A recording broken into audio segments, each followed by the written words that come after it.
Secretary wa rẹ̀ láti Zonal Secretary wa látòdì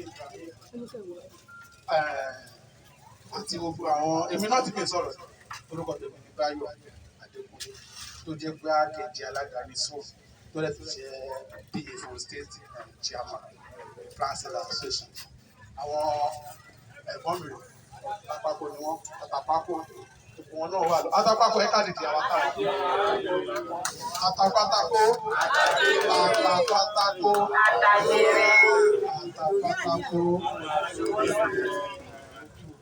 ẹ jẹ́ kí a farabalẹ̀ agbọ́pọ̀ tí wọ́n ní fún wa. Atapatako Atapatako pátápátá ẹ kú lé o ẹ jọ̀ọ́ ẹ má bínú onílé náà ló lè kàn dédé wọlé láì kanlẹ̀kùn tó bá jẹ́ pé mo jájòjì ni màá máa kọ lẹ́tà màá máa gba rìpláì màá máa gba apọ́ímẹ́ǹtì ṣùgbọ́n ẹ mọ̀ bí ìrìn àjò yìí ṣe rí 236 ward là ń káàkiri 20 local government ẹ bá dẹ̀ mọ̀ bí ìrìn àjò wa ṣe rí bí oṣù méjì àbọ̀ ni a fi wà ní kóòtù tí àwọn ará bí ní àwọn òṣàfẹ́ èèyàn kankan láti Ìlárò àwọn òfọmọ Yewa-Awori kankan kó ṣe gómìnà wọ́n dẹ̀ pè wá lẹ́jọ́ end of January la ṣẹ̀ṣẹ̀ gba judgement in the court of appeal làwa bẹ̀rẹ̀ iṣẹ́ yẹn wá ó gba àsìkò púpọ̀ ìyẹn ni kò jẹ́ kí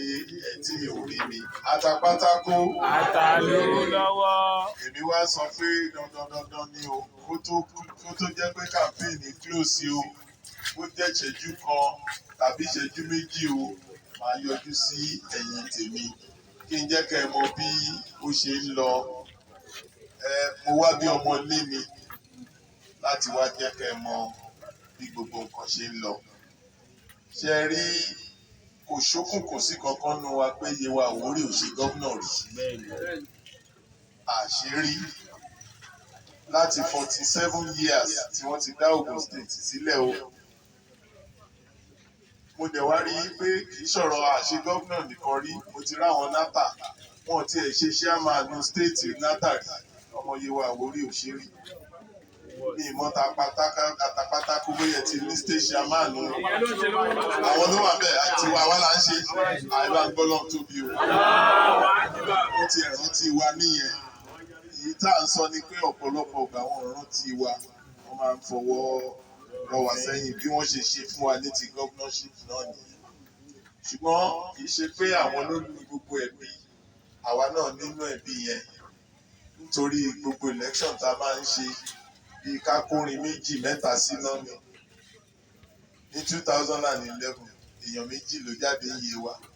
àwa pín ìbò ara wa ní 2015 èèyàn kan jáde láti Yewa èèyàn kan jáde láti Àwórì GNI àti bàbá Odúnsì àtúnpín ìmọ̀ra wa lọ́wọ́ ó tún di 2019 Yewa méjì tó fà á GNI àti AAA ẹ ṣàrántí ìyẹn àtúnfà mọ́ra wa lọ́wọ́ débi pé ká ní a ti pa gbogbo ẹ̀ pọ̀ sójú kan ni àbámà ti wà lókè mọ́sán báyìí ṣùgbọ́n Ọlọ́run wá kẹ́ wa pé yìí tá a mú lọ́tẹ̀ yìí bí iye ọ̀tẹ́gbẹ̀ yẹn nìkan ni Yewa-Awori tó jẹ́ candidate ìyẹn ló já àwọn ará abíláyà tí wọ́n fi wo ọ̀nà wo la máa fi dá wọn dúró ọ̀nà wo la máa fi gbégi dínà ọ̀nà wo la máa fi rí pé bí iye ọ̀tẹ́gbẹ̀ yẹn ò rọ́nà lọ ìyẹn ló bí ọ̀rọ̀ court case mo sọ fún yín 24 cases ni wọ́n lọ fáìlì kéèyàn lọ fáìlì 24 mo wúra mi nínú mìíràn mo ní èmi nìkan tán 24 iye pàápàá yan kí dẹ̀ lọ ń pẹjọ́ fún o lẹ́tọ̀ọ́ àti run o lè ṣe o gbọ́dọ̀ INEC kan disqualify mi láì nídìí nítorí pé wọ́n ṣàwọn wò pé Yewa-Awori ò gbọ́dọ̀ jẹ́ gọ́vnà ṣùgbọ́n wọ́n fẹ́ wọ́n kọ̀ lójú ẹ̀mí wọn Yewa-Awori àti gọ́vnà bí iye ọ̀tẹ́gbẹ̀ yá ti Atapatako. Nígbà tó wá di January ending, a rí i pé gbogbo court cases yẹn Ọlọ́run ti bá wa kásẹ̀ kúrò lẹ̀ ẹ bá ń gbọ́ Ọlọ́run tóbi lẹ́ẹ̀kan so Ọlọ́run ṣeun alhamdulilayi ẹ bá mi yin Ọlọ́run lógo praise the Lord hallelujah àwa bọ́ síta ń sìn àwọn náà rí i pé wàhálà wà nítorí pé ìjọba wọn kò ṣe dáadáa àwọn èèyàn ò fẹ́ wọn mọ́ Ọlọ́run wá kádàrá ẹ̀ wípé àti central àti Ògùn east gbogbo wọn ló wá kí wa lẹ́yìn nínú ìrìn àjò yìí mo dúpẹ́ lọ́wọ́ Ọlọ́run mo dúpẹ́ lọ́wọ́ sẹ́nitọ́ Ìbíkúnlé Amósùn gómìnà àná mo dúpẹ́ pé ìtara Yewa gbọ́dọ̀ ṣe gómìnà Ọlọ́run fi sí wọn lọ́kàn àwọn náà wá gbé mi kàn wọ́n wá ní ó yá àwọn máa dúró ti Yewa-Awori àwọn míì wà bẹ́ẹ̀ o lórúkọ ńláńlá ṣùgbọ́n mi ò gba ìyọ̀ǹda wọn láti máa sọ ẹmọ tòṣèlú nǹkan tá a máa ń ṣe lábẹ́ máa ń pọ̀ ní APC lọ́hùn lọ́dọ̀ wọn àwọn tó ń ṣiṣẹ́ wa pọ̀ rẹpẹtẹ o ní PDP àwọn tó ń ṣiṣẹ́ wa pọ̀ rẹpẹtẹ ṣùgbọ́n wọ́n sọ pé ẹ ṣàjà ara ṣe ní bòńkẹ́lẹ́ ni wọ́n dẹ̀ ń bá wa ṣe ìpàdé àdẹ̀mọ́ bó ṣe ń lọ so mo fẹ́ fi yín lọ́kàn balẹ̀ wí pé àwọn aráàta dúró tì wá táwa lọ̀tá wa àwa lọ̀tá ara wa o ṣé ń gbọ́ mi o àwa lọ̀tá ara wa nígbà tí wọ́n ń ṣe calculation mbolabaṣẹ́dé àwa wo gbogbo central yẹn àmú local government ọ̀dẹ́dà amáàkẹ́ Abẹ́òkúta south amáàkẹ́ Abẹ́òkúta north amáàkẹ́ Èwo Ìgbòrò amáàkẹ́ Ifọ̀ amáàkẹ́ àríwá àgbà fún máàkì ń bẹ̀ yẹn wọ́n dúró tán lórí pé Yewa ó di gómìnà àwo east yẹn nínú mẹ́sàn-án àti fojú dá bíi 3 sí 4 kan tó máa dúró ìlú wọn ní àlè kó tán mọ́ wọn lọ́wọ́ ṣùgbọ́n a ní bíi 3 4 àwa délé ń bí yìí tó yẹ kí nǹkan tiẹ̀ díjú kí n sọ pé pátá gbogbo ẹ̀ láti kó jẹ kò rí bẹ́ẹ̀ o àwa mú un ní kọ̀ọ̀kan àmú ìmẹ̀kọ àní alihamdulilayi ìmẹ̀kọ dúró adé Yewa North dúró nígbà tá a dé Ìlàrò ń mì o ṣé ọ̀rọ̀ mi yé yín ìṣe ló ń mì ó ń mì nítorí àwọn kan ń sọ wọ́n ń tàn àwọn èèyàn wa wípé kò tí ì kàn wá ká dúró di 2027 orin lèmi dẹ̀ fi ń dá wọn lóhùn mú ní 2027 ló ń pa ìwọ kọ́ ló dá ìwọ kọ́ ló dá ìwọ kọ́ ló dá ìwọ kọ́ ló dá ìwọ kọ́ ló dá mi ẹ̀dẹ̀ sọ̀rọ̀ bí Elédùmarè ìwọ kọ́ ló dá mi. Ọlọ́run fún yàn ní blessing ìbùkún pé gbà ó wá ní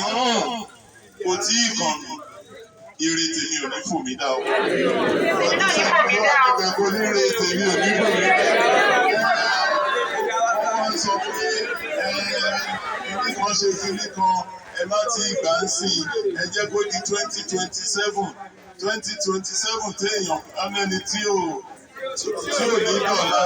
tó ń dá oṣù 6 tó ń dógún ọdún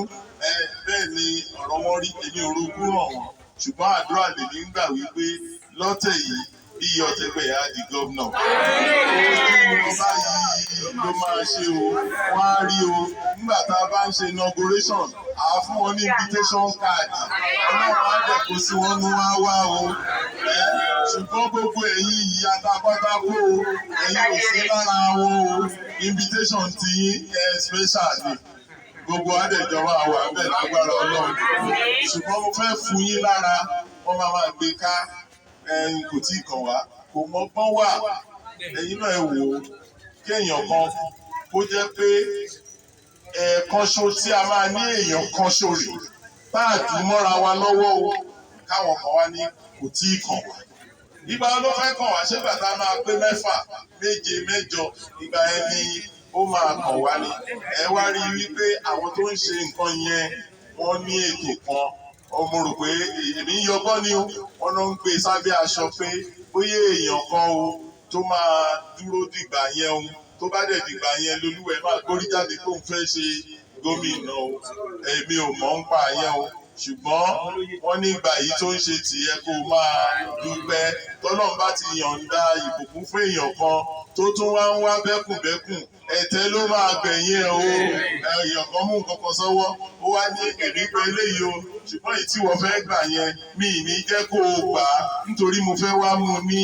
ọdún 4 nísìn ẹ mọ̀ pẹ́tẹ́ ló máa gbẹ̀yìn nǹkan bẹ́ẹ̀ yẹn o so ẹ̀yẹ fi wọ́n lẹ̀ nǹkan tẹ̀mí fẹ́ bá ẹ̀yin sọ ni pé ẹ máa kọ irú ìwọ̀sí bẹ́ẹ̀ yẹn o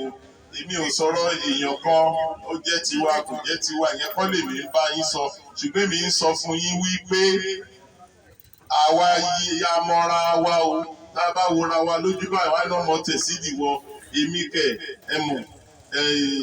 ojú ọ̀bẹ ni wọ́n bí ojú ọ̀bẹ ni wọ́n bí sí o Àdìsá òfò owó ra àfàdìlì. Ọ̀tẹ̀gbẹ̀yẹ òfò owó ra àfàdìlì. Ojú ọ̀dẹ ojú alágbèrè ni wọ́n ní àti ilé bàbá mi ìyá bàbá mi ìlàró pọ́nbélé náà ni mo dẹ̀ rí wípé ó ṣe dandan ká tún làró ìṣe o ká rọra wa lọ́wọ́ káwọn ọmọ wa kí wọ́n lè jẹ àǹfààní a lè gbé lọ sí Ìjẹ̀bú ká rò pé Ìjẹ̀bú máa roko síbí o ẹ̀yin tẹ́ bá dé Ìpẹ́rù lẹ́nu oṣù 6 wọ́n ti lọ hospital 3 fúnra wọn wọ́n ti gbé airport síbẹ̀ ọ̀nà tó ti tún ṣe bíi 9 ni ẹ wo tiwa wọn ò ṣe nǹkan kan o àwọn kan dẹ̀ ń sọ ẹjẹ́ àdójọ ọdún 4 kan ṣọdún 4 sí kí àwọn ṣọdún 4 èmi ò ní jẹ̀yà ọdún 4 mọ́. láyé mi ò ní jẹ̀yà ọdún so ìyẹn ni mo fẹ́ ká fi làákàyè gbé o àwọn tó ń ṣe dúró kí la dúró fún kábíyèsí wa nígbà tí wọ́n ń ṣe budget meeting wọ́n gbé microphone báyìí wọ́n dẹ̀ sòótọ́ fún gómìnà wọ́n ní gómìnà wọ́n ní gbogbo ìgbà tó ti wà ń bẹ̀ àwọn máa ń bá àwọn èèyàn lọ commission project àwọn ti lọ Ìjẹ̀bú àwọn ti lọ Ẹ̀gbá wọ́n ti ṣí nǹkan iye ọ̀dọ́ táwọn àwọn commission project kankan rí o kábíyèsí wa sòótọ́ ọ̀rọ̀ kò wọ́n lójú pé wọ́n ṣe nǹkan kan tí wọ́n bá ṣe nǹkan kan ẹ jẹ́ ká wá fi courage yẹn ká sọ pé ẹ ṣe nǹkan kan kò dẹ̀ yẹ kẹ́ ẹ jẹ another 4 years ṣùgbọ́n nǹkan tá à ń rí ni pé ẹ ṣe nǹkan kan o ṣùgbọ́n àgbà yín láyè kẹ́ ẹ ṣe ọdún 4 míì kẹ́ ẹ má tún ṣe nǹkan kan ṣẹ́ni tó ń wá nǹkan tí ò ṣe lọ́dún 4 àkọ́kọ́ ìyẹn ló máa wá ṣe ọdún 4 kejì tí ò wá nǹkan kan lọ́wọ́ yín mọ́ ẹ̀mí rò pé ìwà tí kò tí ì gbé nírú nǹkan bẹ́ẹ̀ yẹn ṣe ti rí mo ń sọ̀rọ̀ sọ kọ́ má ni mo bú nǹkan kan ni o torí àwọn èèyàn ló ń ṣe ló gba microphone tó kú lágbájá tó kú tẹ̀lẹ̀dù èmi ń sọ òótọ́ fún gbogbo wa ni fún ọjọ́ ọ̀la wa àti fún àǹfààní àwọn ọmọ wa iṣẹ́ tèmi fẹ́ bẹ̀ yín o Atapatako ọwọ́ máa ń kanwọ́ ni gbogbo ẹ̀yin oníṣẹ́ ọwọ́ ẹ mọra yín o tó bá jẹ́ látijọ́ ni tí wọ́n bá ti pè pàdé bó bá jẹ́ pé ọ̀la ni election ó lè jẹ́ alẹ́ yìí làwọn bàbá wa máa jókòó ìpàdé yẹn èèyàn 5 ló máa wà ń bẹ̀ ibi tán bá sọ sí ni tán bá ti ní tójú bá yẹjú wọn á ní kó wọ́n á yẹ gbogbo iṣẹ́ yẹn wá send it round kílẹ̀ tó mọ́ á ti tàn ẹ jẹ́ n pa yín lẹ́rìn kan ẹ̀yìn ọmọ wa kan gbà kan ó gbà pòtí pẹ̀lú èèyàn kan ó ti ṣiṣẹ́ yẹn lọ nígbà tó wá dé orí picture ọdún ẹ̀ pósítà ọdún ẹ̀ ká máa wá tò sẹ́yìn pósítà yẹn wọ́n ṣe nìyẹn gbogbo èèyàn ti níbi tán máa tò sí nìyẹn àṣé wọ́n níbi aago 3 òru ni wọ́n ṣèpàdé kan tí wọ́n dẹ̀ ṣe kínní èmi tí mo dẹ̀ ti wò pé ibi tí gbogbo wa fẹ́ tò sí náà nìyẹn mi ìmọ̀ ń pa mo dẹ̀ débẹ̀ mo rí ìlà ẹni tọ̀hún tó ṣẹ́kọ́nà lọ ẹ mọ̀ kí ìlà èèyàn ṣẹ́kọ́nà eléyìí kéréje bí èèyàn 3 ló wà lẹ́yìn mo dá nígbà wo leléyìí ṣẹlẹ̀ wọ́n ní báwọn èèyàn wá ṣe ń ṣe ni ẹ ṣàmọ̀ bẹ́ẹ̀ ṣe ń ṣe bọ́n bá ti sọ pé kọ́ mówó wá kò tí ì kàn wá agbọ́n náà ní tó bá dibẹ̀ ẹ jẹ́ ká rántí alájọbí ká rántí tiwa ká rántí ọjọ́ ọ̀la wa ká dẹ̀ tẹ ìka wa fún ẹgbẹ́ ADC ẹgbẹ́ ADC lèmi jáde o ẹgbẹ́ ẹ̀bọ̀n mi lọ́wọ́ òun ni nǹkan tẹ́ ẹ máa rí lórí ballot paper yẹn ni o wọ́n tiẹ̀ ti sẹ́ǹdì ìyàwòrán bó ṣe máa rí wọ́n ti sẹ́ǹdì ẹ̀ sí mi tí mo ti rí wípé bóyá òun ni ìkíní kejì kẹta ìkẹrin karùn-ún lórí káàdì yẹn ni, ṣùgbọ́n bọ̀ mí lọ́wọ́ kí n bọ̀ ẹ́ lọ́wọ́ ni. Ẹ jẹ́ ká sọ fún gbogbo àwọn èèyàn wa pátá kí wọ́n lọ di ìbò yẹn, kí ìbò yẹn kún ká lè fi pàtàn fún wọn wípé Ìláró yìí ò ṣeé tú o. Ìkan ṣoṣo ni wá, á dẹ̀ ṣe ra wa ní òṣùṣọ́ tí ò ní ṣe iṣẹ́. Ọlọ́run á ṣàánú wa o, Ọlọ́run á ràn wá lọ́wọ́ o. Ẹ bá mi sọ fún alága pé mo kí wọn pé gbogbo ọmọ Atapatako wọn á máa tàtà jèrè, ọwọ́ wọn á máa lọ sókè o. Ọmọ irinṣẹ́ wa ò ní dojú àgọ́ wa o. Bá a ṣe ń lọ, a máa lọ rí, a máa bọ̀ rí. Gbogbo àwọn ọmọ tá a dẹ̀ ń ṣe wàhálà yìí lórí ẹ̀, ọjọ́ ọ̀la wọn á dára o. Lójú ẹ̀mí wa ló dẹ̀ máa ṣe o. Èyí tó pa bámbárì ní pé lójú ẹ̀mí wa election tá a máa ṣe yìí, Yewa-Awori bí iye ọ̀tẹ́fẹ̀yẹ ló máa di gọ́vnọ̀. Atapatako ẹ ṣe o, mo dúpẹ́ o. Barrister bí iye ọ̀tẹ́fẹ̀yẹ pé ẹkún ohun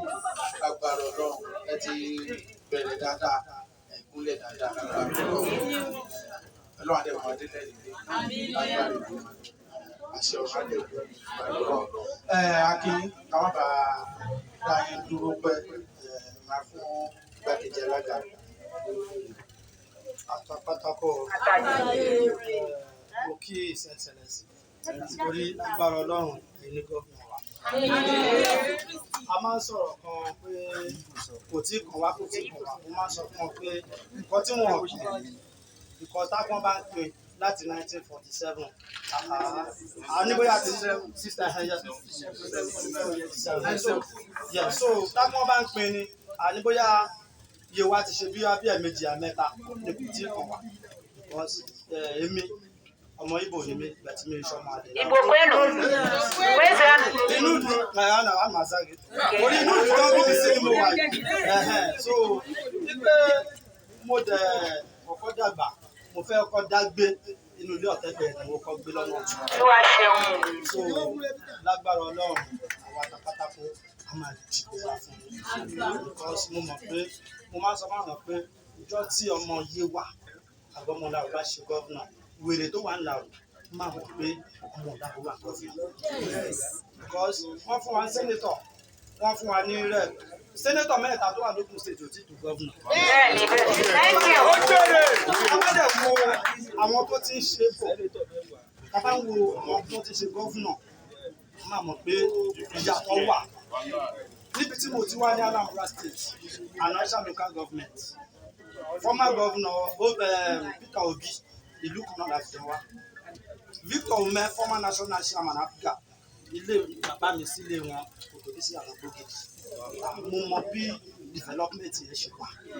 torí kí ni agbára wà yẹn. So ní ìsìn ó tún ti win senator under Labour Party, iṣẹ́ yẹn tún ṣe continue. So ẹ̀yin ọmọ Yewa, àwọn ọmọ Láwo, ẹ jẹ́ ká pawọ́ pọ̀ ká tẹ̀lé ra wa, ká wà lẹ́yìn ara wa, ojú òde ní tiwa.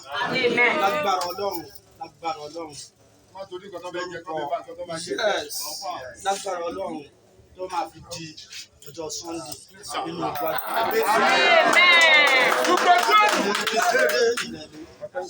ADC Kangeso, ADC Kangeso, ADC Kangeso, Manelele Manalala, ADC Kangeso, ADC. Ní agbára Ọlọ́run á bá mú èdè ilẹ̀ ìlérí náà. Gbogbo apátápátá a ò dẹ̀ ní proof ọmọ àlè Láró. Ọmọ ọkọ Láró la máa jẹ́ tó bá fi máa di ọjọ́ Sunday. Àwa náà rẹ́rìn ayọ̀ lágbára Ọlọ́run. Àdúpẹ́ ayọ̀ lágbára Ọlọ́run. Bó ṣe máa jẹ́ nìyẹn. Ọlọ́run á bá mú yín débẹ̀. Àti gbogbo alápapọ̀ ẹ kú kalẹ̀. Mọ́mì ẹ kú kalẹ̀. Gbogbo làálàá wa lórí ẹgbẹ́ yìí kò ní já sásán. Lágbára Ọlọ́run á dẹ̀ ṣeé ṣe. Ilẹ̀ ìlérí yẹn gómìnà yẹn a máa débẹ̀ lágbára Ọlọ́run. Ní ti gbogbo àwọn obìnrin àti gbogbo Atapatako lápapọ̀ ẹ fọkàn balẹ̀ ẹ má mi kàn. Ibẹ̀ la máa dì sí ní agbára Ọlọ́run ọba. Kò sí ọ̀dàlẹ̀ nínú Atapatako àdẹ̀ ní dalẹ̀. ADC máa débẹ̀ lágbára Ọlọ́run. Ó yẹ máa. Àtọ̀jẹ̀rẹ̀. Àtọ̀jẹ̀rẹ̀. Wọ́n ti wọ́n fẹ́ sọ orí ìdílé àti gómìnà. 5 and 6. Àdúrà tí mo ń gbà ní pé lágbára Ọlọ́run á mú wọn dé ilẹ̀ yìí. Ọlọ́run á mú gbogbo wa délẹ̀. Mo fẹ́ jẹ́ kí nǹkan tún yé gbogbo wa. Bí ọ̀rẹ́ mi ṣe sọ lẹ́kọ̀ọ́, ṣe rántí pé àwa yìí wà á ṣe é. Tọ́wádìí máa wò láti Ìbàdàn náà ti bẹ̀rẹ̀ láti 2011 méjì náà ló máa ṣẹlẹ̀. Ọ̀tí kanjú tó ṣẹlẹ̀ yìí ẹjọ́ yẹn ká gbọ́dọ̀ tí ọ̀gá mi ọ̀gá wa wọ́n débẹ̀. Torí mo mọ̀ pé tó bá débẹ̀ àwọn àwọn yìí wa máa fẹ́ nẹ́gìdì nọ́ọ̀tì. Ẹ bá dé Abẹ́òkúta àwọn tí wọ́n ti ṣe gómìnà rí ẹ máa rí ìyàtọ̀ gómìnà lára àwọn ọmọ. Ẹ máa rọmọ kéékèèké ẹ máa rí aláìjì lẹ́nu wọn. Gbogbo tó ti ṣe gómìnà ẹ̀ẹ́dẹ̀jẹ̀ rẹ̀ kó kọ́ àwa náà. Ọlọ́run á fún wa ṣe. Agbára Ọlọ́run eléyìí àwọn náà máa ṣe. Agbára Ọlọ́run lọ́la bísímílà ìlú àti ìlú.